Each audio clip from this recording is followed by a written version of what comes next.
mechanical energy. So what will happen to potential kinetic? They will change, but overall mechanical energy of the system remains same.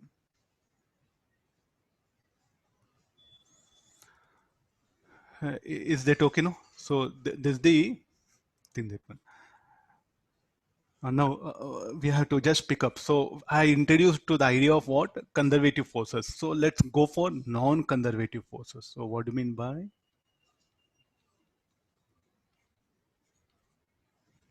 non-conservative force? Work done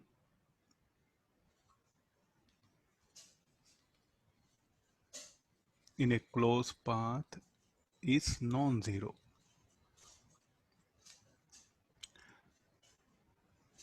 And examples of them are friction, then viscous drag, induced electric field, few electric forces,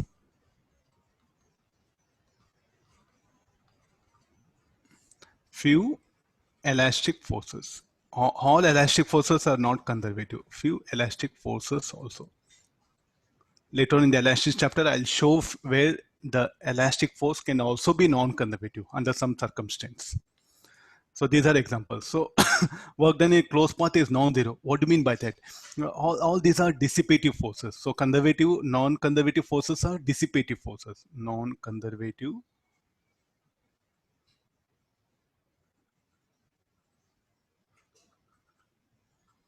forces are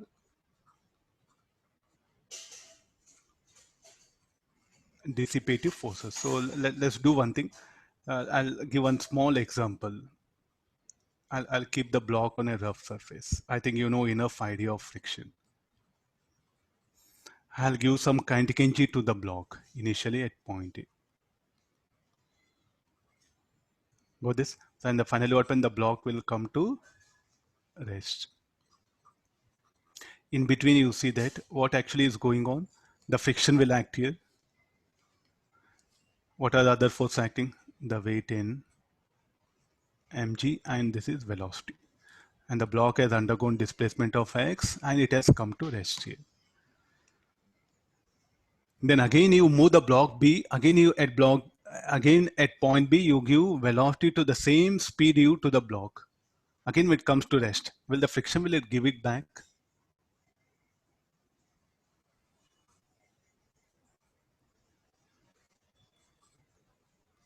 Again at point B you're going to supply the kinetic energy.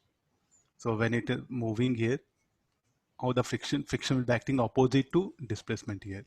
So there's a point A, this is B, again the displacement x. So there's a closed path, will agree, A to B, B to A. So what is the work done by the friction when it moves from A to B? Equal to mu square minus mu square. Now also what happened? Mu square.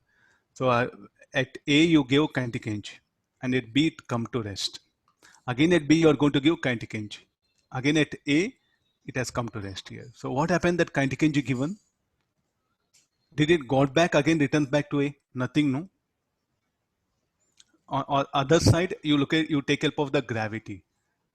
So you are going to project with a speed u in the presence of gravity.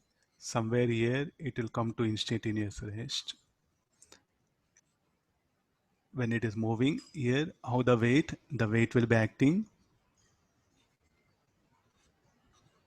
vertically down. This is instantaneous rest, not permanently. If you throw an object, instantaneous rest, this one. So again, the block B, because of weight, it start descending.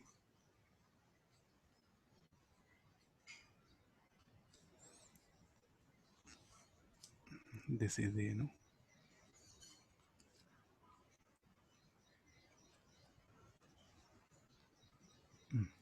Now when it returns back, it will have same speed u,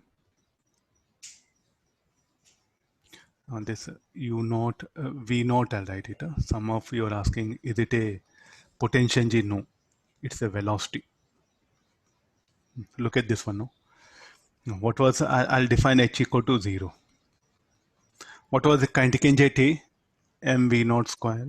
Again, when it returns back to the same point A, what is the kinetic energy? mv naught square. So what is work done by weight as it moves from A to B? Negative. When it moves from B to A, positive. So what is net work done? Zero. So no change in kinetic energy. Compare these two here. So here the weight mg is conservative.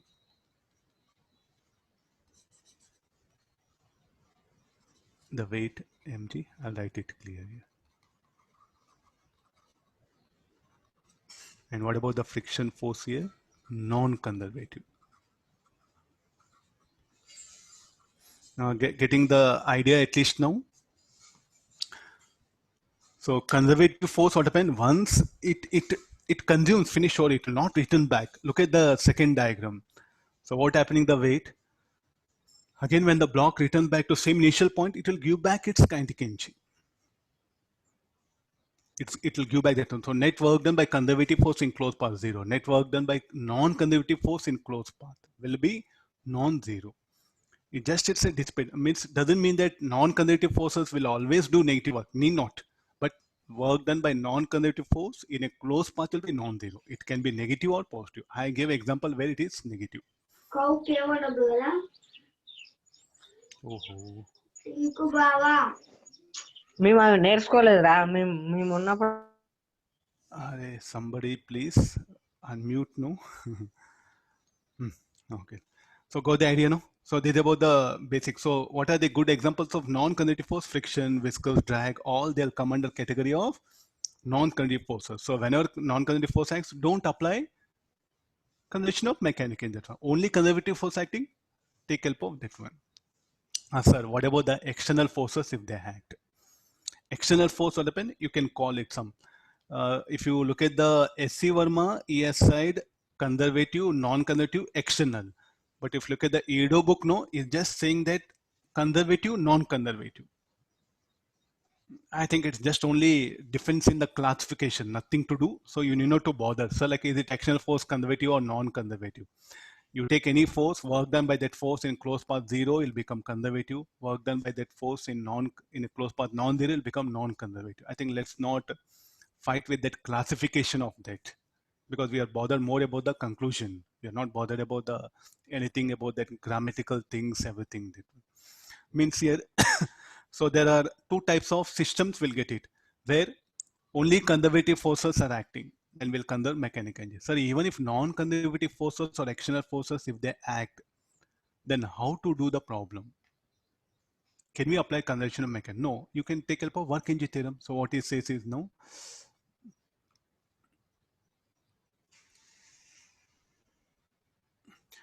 Very small theoretical information this is. So tomorrow what will happen? So now only I'll just bring you to the numericals. Theoretical ideas as and when I'll introduce.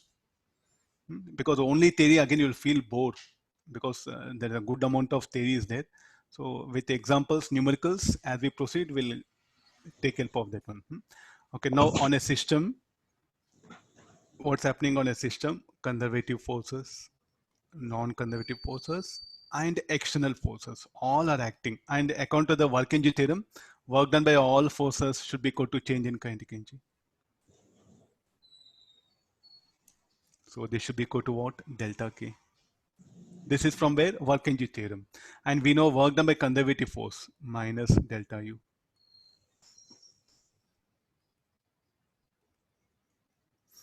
Then this delta U I'll send on to this side. Now what is delta K? Kf minus Ki. Uf minus Ui.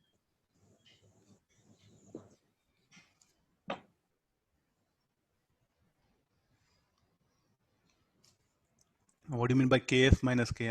Delta, this Kf plus Uf minus of Ki plus Ui. What is Kf plus Uf? Mechanical energy. What is Ki minus Ui? Initial mechanical energy. And this should be delta E. So therefore, what is the conclusion? In a system, if conservative, non-conservative, external forces, if they act, what will happen to mechanical energy will change. Or in a system when only conservative forces does work, mechanical energy is conserved. So when mechanical energy is conserved, I'm concluding the very important, the whole physics revolves around this idea. Mechanical energy is conserved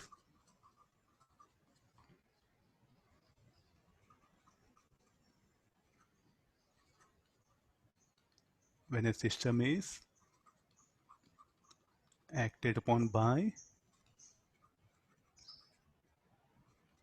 conservative,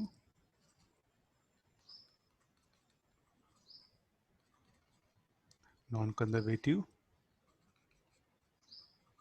and external forces,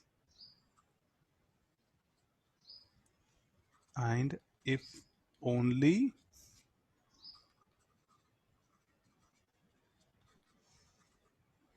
conservative forces are doing work, or only conservative forces does work. Okay, fine. So this is the thing. First thing. Next again. Mechanical. See, I'm don't think that only conservative forces should act. Let all the forces act. If only conservative forces does work, mechanical energy is conserved. Mechanical energy is not conserved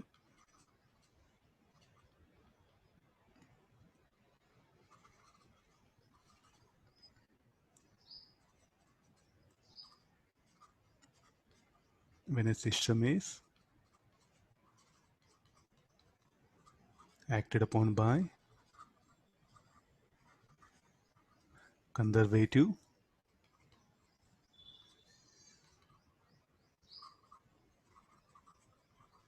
non-conservative, and external forces, and if non-conservative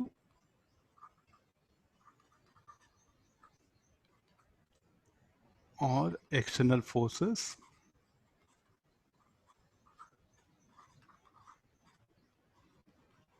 does work.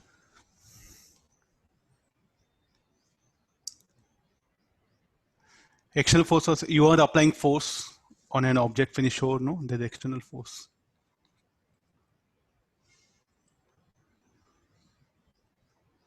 Okay, sir.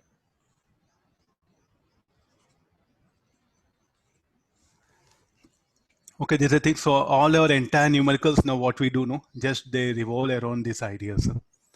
So when we go to numericals, no, the student has to just take help of this idea. Means now, so if you look at the one thing, work energy theorem, if only can you apply work energy theorem in the first case? You can apply work energy theorem or conservation of mechanical energy principle. What about second case? Only work energy theorem is applicable. So therefore, shall I say work energy theorem is applicable in all situations, whether any force is doing work.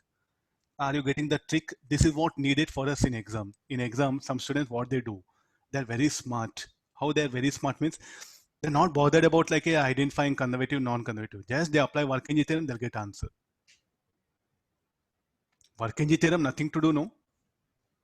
There's nothing called like in work energy theorem, there was nothing mentioned that what should be the nature of force. Work done by any force equal to change in kinetic energy. So therefore, I'm putting that one. Work energy theorem is applicable in all situations. Conservation of mechanical energy, it's got limitation. Limitation means only when conservative forces does work.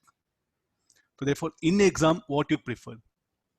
Work energy theorem, you'll be on safer side, no? Because you need not to bother about identifying conservative, non-conservative forces, then work done by them, which forces are doing work, which are not doing work, then conservation mechanics can directly come for work energy theorem and wind up the problem. Exam point of view, I'm telling this one. When you are learning, yes, you identify all the forces, apply conservation method. But in exam, you must use the methods.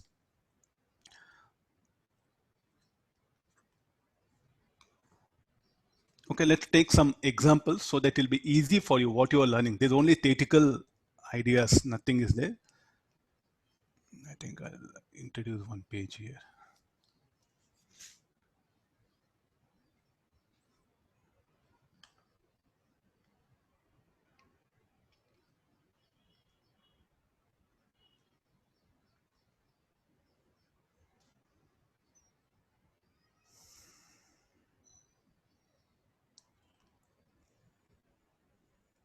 Even let conservative forces do work here. If non-conservative or external force does work, even if conservative forces are doing work or not doing work, second case, it doesn't matter here. Mechanical energy is not conserved. Yes, work done by conservative force, whether zero or non-zero.